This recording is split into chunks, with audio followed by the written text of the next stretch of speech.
الحمد للہ رب العالمین والصلاة والسلام علی خاتم الانبیاء والمرسلین وعلی آلہ وصحبہ اجمعین، اما بعد۔ معزز سامعین کرام، دینی ملی اسلامی بھائیوں، آج 5 ربیع الاول 1442 ہجری مطابق 23 اکتوبر 2020 عیسوی بروز جمعہ کا دن ہے۔ آج کے درس میں جس عنوان کے تحت ہم کچھ باتیں آپ کے سامنے رکھنے جا رہے ہیں وہ عنوان ہے اسلام مخالف قوانین پر عمل کرنے کا حکم۔ صاحب کتاب نے جو سوال لکھا ہے وہ یہ ہے: ما حکم العمل بالقوانین المخالفۃ للاسلام،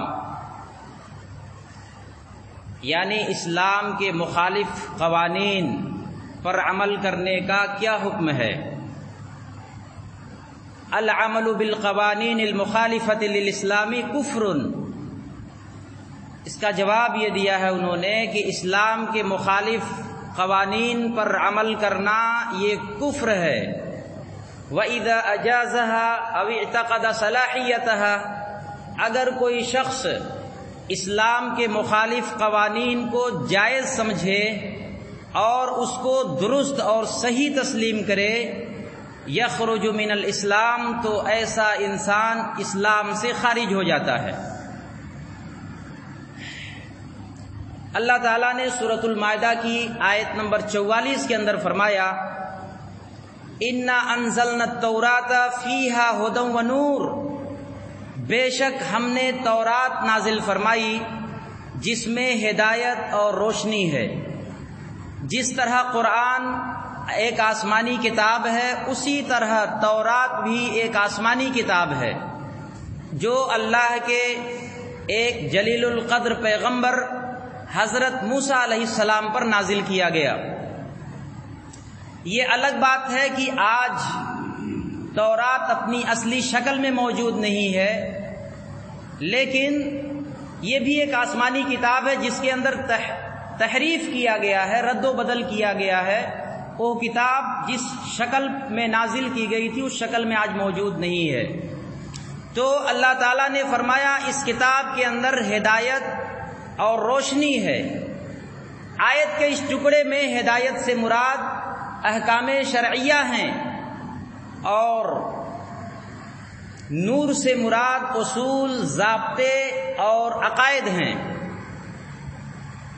دوسرا قول یہ ہے کہ ہدایت سے مراد دین حق کی طرف رہنمائی ہے اور نور سے مراد ان احکام کو کھول کر واضح انداز میں بیان کرنا ہے جو ان پر مخفی تھے، یعنی ان لوگوں کو بتایا نہیں گیا تھا، یہودیوں کو ان کی علماء نے انہیں نہیں بتایا، یہ اس سے نور سے یہ مراد ہے۔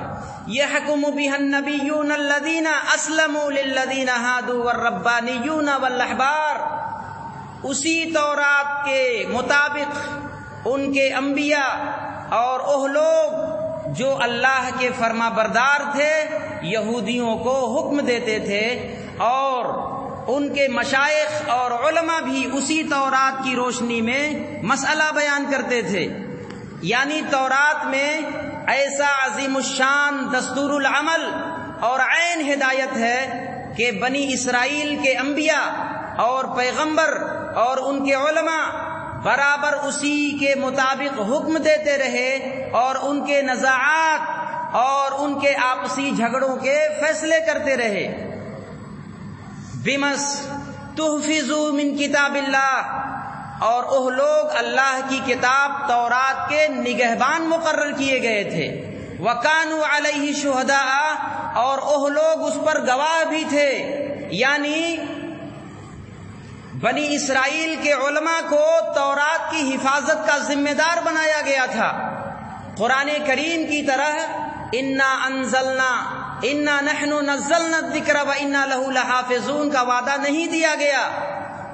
تو جب تک ان کے علماء اور احبار نے اپنی ذمہ داری کا احساس کیا اور تورات کے مطابق فتوے دیتے رہے، تب تک تورات محفوظ رہی، اپنی اصلی شکل میں رہی، پھر جب ان کے علماء نے اپنی نفسانی خواہشات اور اپنے مفاد کی خاطر فتوے دینے لگے تو ایسے دنیا پرست علماء سو کے ہاتھوں سے تورات تحریف اور تغیر ہو گئی اور تحریف ہو کر کے ضائع ہو گئی۔ فلا تخشوا الناس واخشونی، تو اے گروہ یہود کے علماء تم لوگوں سے نہ ڈرو، تم مجھ سے ڈرو۔ ولا تشتروا بآیاتی ثمنا قلیلا، اور میری آیات کو ذرا ذرا سے معاوضے لے کر نہ بیچو۔ اللہ تعالیٰ نے یہودیوں کے علماء اور راہبوں سے فرمایا کہ تم لوگوں سے نہ ڈرو بلکہ مجھ سے ڈرو، اور میری آیتوں کے بدلے میں تھوڑی سی قیمت لے کر لوگوں کے من موافق فیصلے نہ سناؤ، اور اللہ کے احکامات کو نہ چھپاؤ۔ امیر لوگوں پر اللہ کی حدود نافذ کرنے کے سلسلے میں تم یہ خوف ہرگز نہ کرو کہ پھر تمہارے نذرانے اور وظیفے جو امیروں سے ملتے ہیں وہ بند ہو جائیں گے، بلکہ اس بات سے ڈرو کہ اگر تم نے اللہ کے حدود کو نافذ نہ کیا اور امیروں کے نذرانوں کے لالچ میں تورات کی آیتوں کا غلط مطلب بیان کیا تو پھر آخرت میں تم کو بہت ہولناک اور دائمی عذاب ہوگا۔ یہ خطاب ان رؤسائے یہود اور علماء یہود کو کیا گیا ہے جو اللہ کے رسول صلی اللہ علیہ وسلم کے زمانے میں نزول قرآن کے وقت موجود تھے، کیونکہ انہوں نے حکم رجم سے انکار کر دیا تھا، اور وہ لوگ نبی کریم صلی اللہ علیہ وسلم کے متعلق پیشین گوئیوں کو چھپاتے تھے۔ تورات کے اندر جو اللہ کے نبی کے بارے میں جو پیشین گوئیاں آئی ہیں، جو اللہ کے نبی صلی اللہ علیہ وسلم کے متعلق جو باتیں بیان کی گئی ہیں اس کو چھپاتے تھے اور ان کے معانی میں عجیب و غریب انداز کے ہیر پھیر کرتے تھے۔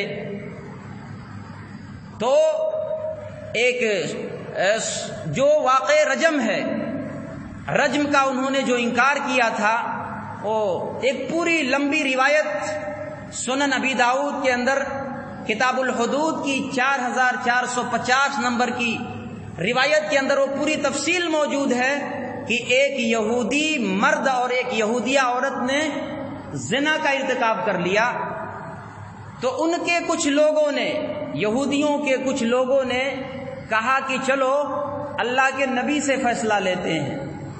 اللہ کے نبی یہ تخفیف اور آسانی کے ساتھ اس دنیا کے اندر بھیجے گئے ہیں، ہو سکتا ہے کہ رجم کے علاوہ کوئی اگر فیصلہ دے دیں تو ہم اس کو ایکسپٹ کر لیں گے، اس کو مان لیں گے۔ چنانچہ کچھ لوگ اللہ کے نبی کے پاس پہنچے، اللہ کے نبی مسجد میں بیٹھ کر کے صحابہ کرام کے ساتھ بیٹھ کے کچھ باتیں کر رہے تھے، اسی دوران وہ لوگ پہنچے اور اللہ کے نبی سے انہوں نے کہا کہ آپ اس شخص کے بارے میں کیا کہتے ہیں کہ ایک مرد اور ایک عورت اگر زنا کا ارتکاب کر لیں تو ایسے شخص کے بارے میں، ایسے لوگوں کے بارے میں آپ کا کیا حکم ہے؟ اللہ کے نبی نے انہیں کوئی جواب نہیں دیا، اور یہودیوں کا جو مدرسہ تھا جہاں یہودی علماء اکٹھے ہوتے تھے، اس مدرسے کے گیٹ اور دروازے پر پہنچ کر اللہ کے نبی نے فرمایا، اے یہودیوں کے علماء، اے لوگو، اے تورات کے عالموں، تمہیں اللہ کا واسطہ دے کر کے میں یہ بات پوچھ رہا ہوں کہ قسم ہے اس اللہ کی جس نے موسیٰ علیہ السلام پر تورات نازل کی ہے، اس آدمی کے بارے میں تمہاری کتاب تورات کے اندر کیا حکم ہے جو زنا کا ارتکاب کر بیٹھیں؟ تو ان لوگوں نے کہا کہ ہماری کتاب تورات کے اندر یہ حکم ہے کہ اگر کوئی زنا کرتا ہے تو اس کا منہ کالا کیا جائے، اس کو گھوڑے پر بٹھا کر، گدھے پر بٹھا کر پورے شہر کا چکر لگوایا جائے اور پھر اس کو کوڑے مارے جائیں۔ یہ غلط تحریف انہوں نے کی، ایسا حالانکہ یہ حکم تورات کے اندر نہیں تھا، انہوں نے اپنی طرف سے اس کو بیان کیا۔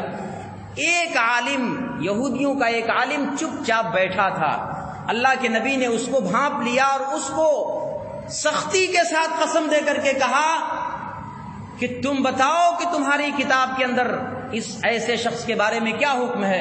اس نے کہا کہ جب آپ مجھے اللہ کا واسطہ دے کر کے پوچھ رہے ہیں تو آپ جان لیجئے کہ تورات کے اندر ایسے لوگوں کا، ایسے زناکار مرد اور زانیہ عورت کا حکم ہے کہ اس کو رجم کر دیا جائے، پتھروں سے مار کر کے اسے ہلاک کر دیا جائے۔ چنانچہ اللہ کے نبی صلی اللہ علیہ وسلم نے بھی وہی حکم دیا کہ ایسے لوگوں کا رجم کر دینا یہ ہماری شریعت کے اندر ہے، ایسے لوگوں کو رجم کیا جائے۔ یہ پورا خلاصہ تھا۔ حضرت عبداللہ ابن عباس رضی اللہ عنہما نے اس آیت کریمہ کی تفسیر میں فرمایا ہے کہ یہودیوں میں جو لوگ اللہ والے تھے اور ان کے علماء تھے، وہ نبی کریم صلی اللہ علیہ وسلم کے متعلق شہادت اور گواہی دیتے تھے کہ آپ اللہ کے برحق اور سچے رسول ہیں، آپ پر اللہ کی طرف سے قرآن اور کلام نازل ہوا ہے، اور یہودیوں کے اس مقدمہ میں یعنی احکام رجم میں آپ نے جو فیصلہ کیا ہے وہ صحیح ہے اور بالکل تورات کے مطابق ہے۔ وَمَن لَّمْ يَحْكُم بِمَا أَنزَلَ اللَّهُ فَأُولَٰئِكَ هُمُ الْكَافِرُونَ، اور جو شخص اللہ کے قانون اور اس کے دستور کے مطابق فیصلہ نہ کرے تو وہ کافر ہے۔ یعنی جو شخص کسی ناجائز اور حرام کام کو جائز اور حلال سمجھتے ہوئے اللہ کے نازل کیے ہوئے احکام کے مطابق فیصلہ نہ کرے تو ایسا شخص کافر ہے۔ اور اس آیت سے یہی مراد ہے، یا اس آیت سے یہ مراد ہے کہ جو قرآن کریم کا انکار کرتے ہوئے یا قرآن کا رد کرتے ہوئے یا قرآن مجید کی توہین کرتے ہوئے قرآن کے مطابق فیصلہ نہ کرے وہ کافر ہے۔ مسلمان حکام یا علماء پر کفر کا فتویٰ آپ اسی وقت لگا سکتے ہیں جب وہ قرآن و حدیث کا انکار کر کے ان کے خلاف فیصلے صادر کرے، اور ایسے شخص کے بارے میں کافر ہونے میں کوئی شک و شبہ نہیں ہے۔ حضرت حسن بصری رحمہ اللہ کہتے ہیں کہ اللہ تعالیٰ نے حکام سے 3 عہد لیے ہیں۔ نمبر 1 کہ وہ دین کے معاملے میں اپنی نفسانی خواہشات کی پیروی نہیں کریں گے۔ نمبر 2 وہ دین کے معاملے میں لوگوں سے نہیں ڈریں گے بلکہ اللہ سے ڈریں گے۔ نمبر 3 وہ دین کے معاملے میں اللہ تعالیٰ کی آیات کے بدلے تھوڑی سی قیمت لے کر کے غلط فیصلے نہیں سنائیں گے۔ امام احمد بن علی التمیمی جن کا انتقال 307 ہجری میں ہوا تھا، انہوں نے ایک روایت نقل کی ہے جس کے راوی حضرت ابو سعید خدری رضی اللہ عنہ ہیں۔ حضرت ابو سعید خدری رضی اللہ عنہ کہتے ہیں کہ اللہ کے نبی صلی اللہ علیہ وسلم نے فرمایا، میں تم میں سے کسی شخص کو لوگوں کا ڈر اور خوف حق گوئی سے یعنی حق پر قائم رہنے اور حق بات کہنے سے یا کسی عظیم نصیحت کرنے سے باز نہ رکھے جبکہ اسے اس کا علم ہو۔ یعنی اگر کسی کو حقیقت معلوم ہے اور حق بات اس کو پتہ ہے لیکن اس کے باوجود اگر لوگوں کے ڈر کی وجہ سے اس حق بات کو چھپا لیتا ہے تو اللہ کے نبی فرماتے ہیں کہ ایسا شخص دین کے اندر تحریف کرنے والا ہے جبکہ اسے اس کا علم ہو۔ یہ خوف اور اس کا یہ خوف لوگوں سے اور یہ ڈر لوگوں سے اسے نہ تو موت کے نزدیک کر سکتا ہے اور نہ ہی اس رزق کو اس سے دور کر سکتا ہے۔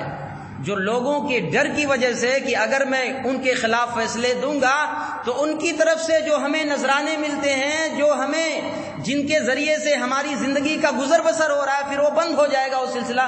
اگر ایسا کرتا ہے تو اللہ کے نبی فرماتے ہیں کہ اس کے رزق میں کمی نہیں ہوگی ایسا کرنے سے۔ رزق تو اللہ کے پاس ہے اور نہ ہی موت سے وہ دور ہو سکتا ہے۔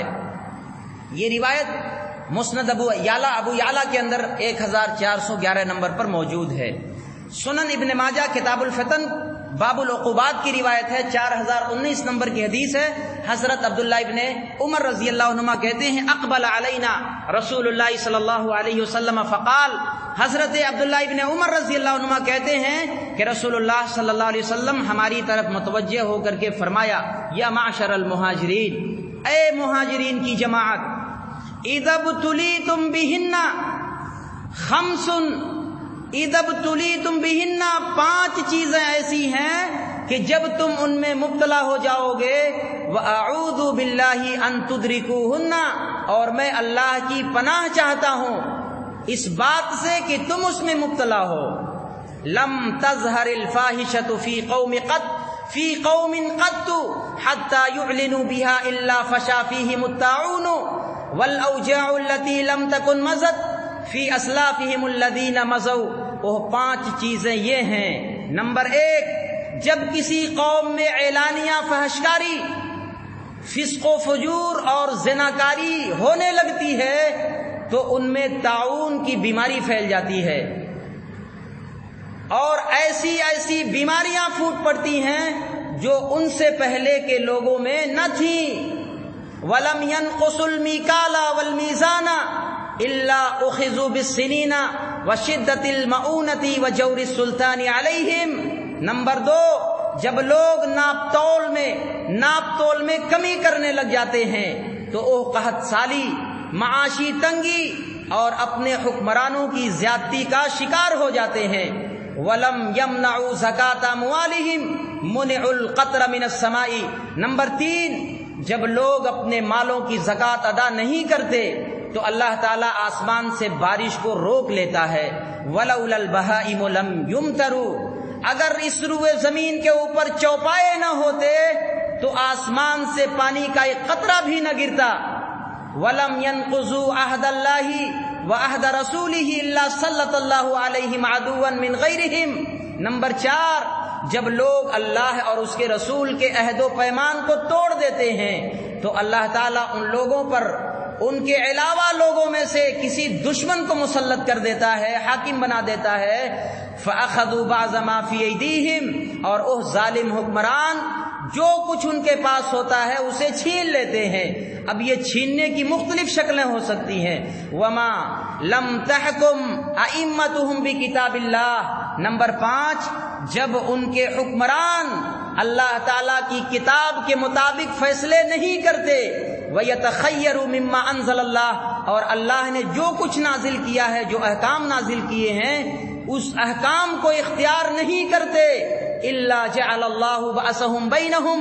تو اللہ تعالیٰ ان کے درمیان پھوٹ ڈال دیتا ہے اور وہ آپسی اختلافات کے شکار ہو جاتے ہیں جو اللہ کے قوانین کو چھوڑتے ہیں.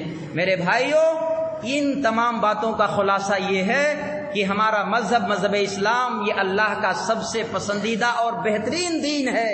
جیسا کہ اللہ تعالیٰ نے سورہ آل عمران کی آیت نمبر 19 کے اندر فرمایا، ان الدین عند اللہ الاسلام. اللہ کے نزدیک مذہب اسلام ہی ایک ایسا دین ہے جو اللہ کے ہاں محبوب ہے اور یہی مذہب اللہ رب العالمین کے ہاں قبول کیا جائے گا. اب اللہ رب العالمین کے اس دین، اس قوانین، مذہب اسلام کے قوانین، اس کے اصول اور ضابطے سے ہٹ کر کے اگر کسی دوسرے اصول پر اگر کوئی انسان عمل کرتا ہے تو ایسا شخص مذہب اسلام سے خارج ہو جاتا ہے اور ایسا عمل جو مذہب اسلام کے خلاف ہو اللہ کے یہاں حجت نہیں بن سکتی اور ایسے لوگوں کا ٹھکانہ نار جہنم ہے. اللہ رب العالمین سے دعا ہے کہ اللہ تعالی ہم تمام لوگوں کو اپنی شریعت اور اپنے احکام اور اپنے قوانین کے مطابق اپنی زندگی کو ہمیں ڈھالنے کی توفیق نصیب فرمائے اور اسلام مخالف جو قوانین اور اصول اور ضابطے اور جو دستور ہیں ہم تمام لوگوں کو ان سے بچنے کی توفیق نصیب فرمائے. والسلام علیکم ورحمۃ اللہ وبرکاتہ.